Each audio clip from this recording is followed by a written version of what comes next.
আজকে আমরা উচ্চারণ সুন্দর করা এবং মুখের জড়তা কাটানোর আরো একটি ব্যায়াম দেখব। আমি প্রথমে সেগুলো আস্তে আস্তে করবো, আমার সাথে আপনারা সবাই সেটা প্র্যাকটিস করবেন। তারপরে ধীরে ধীরে আমরা এটা টেম্পো বাড়াতে থাকবো, মানে গতিটা বাড়াতে থাকবো।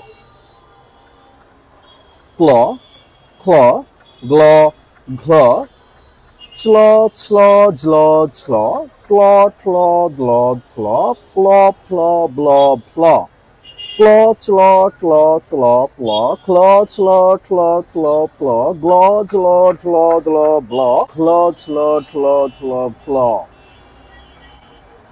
আমরা ধীরে ধীরে এবার এটার গতিটা বাড়ানোর চেষ্টা করব।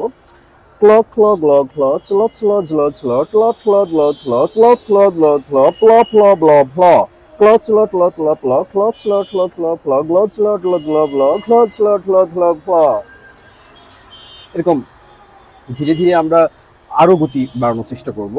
দ্রুততার সাথে স্পষ্ট উচ্চারণ করতে পারাটাই আমাদের উদ্দেশ্য। যখন কিনা আমরা এটা ভেতর থেকে অনুধাবন করব যে আমি প্রথমে যেভাবে বলতে যেতাম আমার মুখে অনেক জায়গায় আটকে যেত, জড়তা চলে আসতো, এখন আমি সাবলীলভাবে এই পুরোটা সম্পন্ন করতে পারি, তখন আপনি ভাববেন যে আপনার উচ্চারণ এখানে ছিল, এখান থেকে সেটা এখানে চলে আসছে।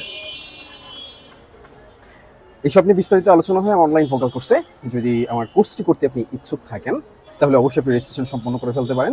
রেজিস্ট্রেশনের বিস্তারিত দেওয়া আছে কমেন্ট বক্সে।